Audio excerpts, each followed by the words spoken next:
ஸ்ரீ சௌனகான்வய பயோனதம் பூர்ணச்சண்டம் ஸ்ரீ ஸ்ரீனிவாச குருலப்த ஜனிட்டகந்தம் ஸ்ரீ வேதாந்தயுக்ம வசீகண பிரவீணம் ஸ்ரீ தேகலீஷ குருவரியமஹம் பிரபத்தே ஸ்ரீ சௌனகான்வய சரிபரிபூர்ணச்சண்டம் ஸ்ரீ வெங்கடேஷ குருத்தமுபுட்னரட்னம் தஸ்மாவாப்ன நிகமாண்டரகுஷ்ய ஜாலம் ஸ்ரீ ஸ்ரீனிவாச குருவரியமஹம் பிரபத்தே கன்யாம் சௌனோத்பம் ஸ்ரீ புருஷோத்தமாரிய பராசுதம் சார்தன குண சம்பந்தம் வந்தே கோவிந்த தேசிகம் டோடாட்டி நகரே வாசே கலிராமானுஜ பராசுதம் ஆதிநாராயண குருஷட் விஷயம் கோவிந்தாரியமஹம் பஜே ஸ்ரீ சைலேச தயாபாட்டம் தீபத்யாதி குணானவம் யதீந்திர பிரவணம் வந்தே ரம்யஜாமாதரம் முனும். மூன்றாம் பாசுரத்தின் அவதாரிகை. தாயார் முதல் பாசுரத்தில் நாராயணனே நமக்கே பறைதருவான் என்று பரத்வத்தை கூறுகின்றார். இரண்டாம் பாசுரத்தில் பையத்துயின்ற பரமனடி பாடி என்று பார்க்கடலில் எழுந்தருளிருக்கும் வியூக பெருமாளை கூறுகின்றார். இந்த மூன்றாம் பாசுரத்தில் ஓங்கி உலகளந்த உத்தமன் வேர்பாடி என்று விபவ அவதாரத்தை கூறுகின்றார், அதாவது திருவிக்ரம அவதாரத்தை கூறுகின்றார். முதல் பாசுரத்தில் பெரிய திருமந்திரமான நாராயண மந்திரத்தை கூறுகின்றார். இரண்டாம் பாசுரத்தில் அந்த நாராயண மந்திரமே உஜ்ஜீவிக்கும் வழி என்று கூறுகின்றார். மூன்றாம் பாசுரத்தில் இந்த நாராயண மந்திரத்துக்கு ஏற்ற அவதாரம் இத்திருவிக்ரம அவதாரத்தை கூறுகின்றார். இதையே சுவாமி திருமங்கையாழ்வார் சாதிக்கின்றார். மந்திரத்தை மந்திரத்தால் மறவாதென்றும் வாழுதியல் வாழலாம் அட நெஞ்சமே என்று கூறுகின்றார். அதாவது திருமந்திரத்தை கண்ணால் காணும்படியான அவதாரம் இத்திருவிக்ரம அவதாரம் என்று சாதிக்கின்றார். இந்த மூன்றாம் பாசுரத்தின் விளக்கம்.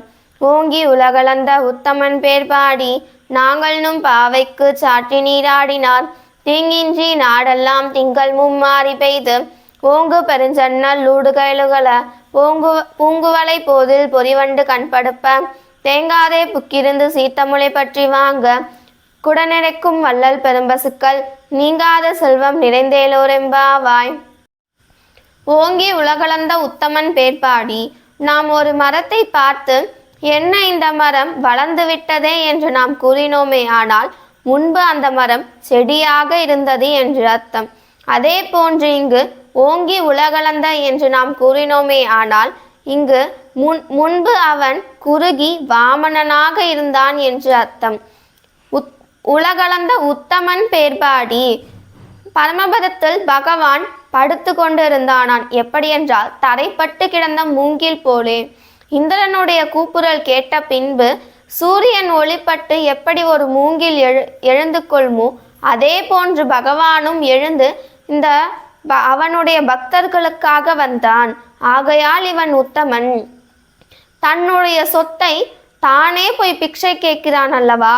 தன்னுடைய பக்தர்களுக்காக தானே குறுகி தன்னுடைய சொத்தை அவனே பிக்ஷை கேட்கிறான் அல்லவா. ஆகையால் இவன் உத்தமன். இவன் உலகத்தை அளக்கும் பொழுது நல்லவர் கெட்டவர் என்று பார்க்காமல் அனைவர் மீதும் அவனுடைய திருவடியை படித்தான். அங்கிருக்கும் ரிஷிகள் கதிக்கு பதறி வெண் காணமும் கல்லும் கடலுமெல்லாம் கொதிக்க தவம் செய்கின்றார்கள். ஆனால் அவர்களுக்கு மட்டும் அவன் பகவான் அவனுடைய திருவடியை பதித்திருக்கலாம் அல்லவா. அவன் நிர்ஹேதுப கிருபையை உடையவன். ஆகையால் அங்கிருக்கும் அனைவர் மீதும் அவன் தன்னுடைய பாதத்தை படித்தான். ஆகையால் அவன் ஓங்கி உலகளந்த உத்தமன். இங்கு மனிதர்கள் 3 வகைப்பட்டனர்: மத்தியமன், அதமன், உத்தமன். மத்தியமன் என்றால் தான் உண்டு தன் வேலையுண்டு என்று யாரை பற்றியும் யோசிக்காமல் இருப்பவர். அதமன் என்றால் தன்னுடைய சந்தோஷத்துக்காக மற்றவர்களை துன்பப்படுத்தி பார்ப்பர். உத்தமன் என்றால் தன்னுடைய நலனை கருதாமல் மற்றவர்களுடைய நலனையே கருதி கொண்டிருப்பார்கள். உத்தமன். ஓங்கி உலகளந்த உத்தமன் பேர் பாடி. தாயார் இங்கு பெயரை பாட சொல்லுகின்றார். யாருடைய பெயரை என்றால் ஓங்கி உலகளந்தான் அல்லவா, அந்த உத்தமனுடைய பெயரே பாட வேண்டும் என்று தாயார் அருளி செய்கின்றார். ஓங்கி உலகளந்த உத்தமன் பேர் பாடி நாங்கள் நம் பாவைக்கு சாற்றி நீராடினால். நாங்களும் இந்த பாவைக்கு நாங்கள் நீராட வேண்டும் அல்லவா என்று மழையை தாயார் வேண்டுகின்றார். நாங்கள் நம் பாவைக்கு சாற்றி நீராடி தீங்கின்றி நாடெல்லாம் திங்கள் மும்மாறி பெய்து, அதாவது மழையை வேண்டுகின்றார். இந்த மழை எப்படி பெய்ய வேண்டும் என்றால் தீங்கின்றி பெய்ய வேண்டும். அதிகமான மழை பெய்து வெள்ளம் வந்து அப்படியும் எங்களுக்கு தீங்கு வரக்கூடாது. கம்மியான மழை பெய்து வறட்சியும் ஏற்படக்கூடாது. எவ்வளவு வேண்டுமோ அவ்வளவு மழை எங்களுக்கு வேண்டும். தீங்கின்றி நாடெல்லாம். இங்கு 9 நாட்கள் வெயில், 1 நாள் மழை என்ற கணக்கில் நாடெல்லாம் என்று தாயார் சாதிக்கின்றார். தீங்கின்றி நாடெல்லாம் திங்கள் மும்மாறி பெய்து. மும்மாரியை தாயார் கூறுகின்றார். அதாவது வேதம் ஓதும் அந்தணர்க்கு ஒரு மழை, கற்பு நெறி தவறா கன்னிக்கு ஒரு மழை, நெறி தவறா அரசருக்கு ஒரு மழை என்று மும்மாறி இந்த மாதத்துக்கு 3 வரை இந்த மழை பெய்ய வேண்டும் என்று தாயார் அள்ளி செய்கின்றார். ஓங்கு பெருஞ்சன்னல் லூடு கயலுகள என்று கூறுகின்றார். இந்த ஆயர்பாடியில் இருக்கும் நெற்மணிகள் எல்லாம் எப்படி இருக்கின்றது என்றால், இந்த ஓங்கி உலகளந்தான் அல்லவா, அந்த உத்தமனுக்கு நிகராக ஓங்கி உயர்ந்து இருக்கின்றதாம். அதில் இருக்கும் இந்த மழை பெய்ததல்லவா, அப்படி ஆகையால்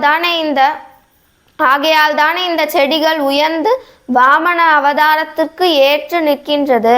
ஆகையால் அங்கிருக்கும் நீரில் கலவை மீன்கள் எல்லாம் துள்ளி குதித்து விளையாடுகின்றதாம்.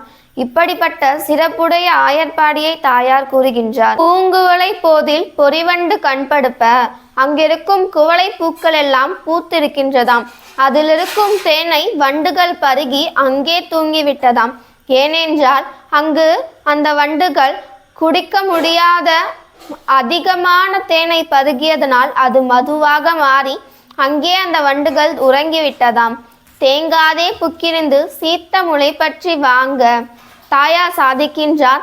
இந்த ஊர் மட்டும் இவ்வளவு சிறப்பாக உடையதல்ல, இங்கிருக்கும் பசுக்களும் சிறப்புடையது. எப்படி என்றால், குடம் நிறைக்கும் வள்ளல் பெரும்பசுக்கள். இந்த பசுக்கள் எப்படி என்றால் வள்ளல் தன்மையை உடையது. அதாவது எவ்வளவு குடம் வைத்தாலும் பாலை நிரப்பிக்கொண்டே இருக்கும். இப்படிப்பட்ட வள்ளல் தன்மையை உடையது இந்த பசுக்கள். இப்படிப்பட்ட பசுக்கள் இங்கு இருப்பதற்கு சாத்தியமே கிடையாது. தாயார் இங்கு சூஷ்மமாக ஆச்சாரியரை கூறுகின்றார். இந்த வைஷ்ணவ சம்பிரதாயத்தில் இருக்கும் அனைத்து ஆச்சாரியர்களும் தன்னுடைய சிஷ்யாளுக்கு அறிவு அதாவது ஞானம் என்கின்ற பாலை கொடுத்து கொண்டே இருப்பார்கள். ஓங்கி உலகளந்த உத்தமன் என்று தாயார் கூறினாரே, அதாவது ஓங்கி உலகளந்த திருவிக்கிரமனை தாயார் கூறினார். ஆனால் உத்தமன் என்று ஓங்கி உலகளந்தனுடைய உத்தமனான, அதாவது திருக்கோவிலூரில் எழுந்தருளிருக்கும் ஆயனாருடைய உத்தமன் யார் என்றால் திருக்கோவிலூர் எம்பெருமானார் ஜி.எஸ். சுவாமி அவர்களே. அவர்களும் வள்ளல் தன்மையை உடைய ஜி.எஸ். சுவாமி. அவரும் அனைத்து விதமான ஞானத்தையும் நமக்கு கொடுப்பார். நீங்காத செல்வம் நிறைந்தேலோர் எம்பாவாய். இப்படிப்பட்ட செல்வம் நிறைந்து நமக்கு கிடைக்க வேண்டும் என்று தாயார் அருளி செய்கின்றார். இந்த 3ஆம் பாசுரத்தில் இந்த அதிகாரிகளுக்கு கிடைக்கும் பலன்களை தாயார் கூறுகின்றார். அதாவது தீங்கின்றி நாடெல்லாம் திங்கள் மும்மாறி என்று இந்த உலகத்துக்கு தேவையான மழையும் இந்த ஆத்மாவுக்கு தேவையான கைங்கரியமான பலனையும் தாயார் வேண்டுகின்றார். ஸ்ரீமதே ராமானுஜாய நமக. ஆழ்வார் எம்பெருமானார் ஜி.எஸ். சுவாமிகள் திருவடிகளே சரணம். திருக்கோயிலூர் எம்பெருமானார் ஜி.எஸ். சுவாமிகள் திருவடிகளே சரணம். ஆண்டாள் தாயார் திருவடிகளே சரணம்.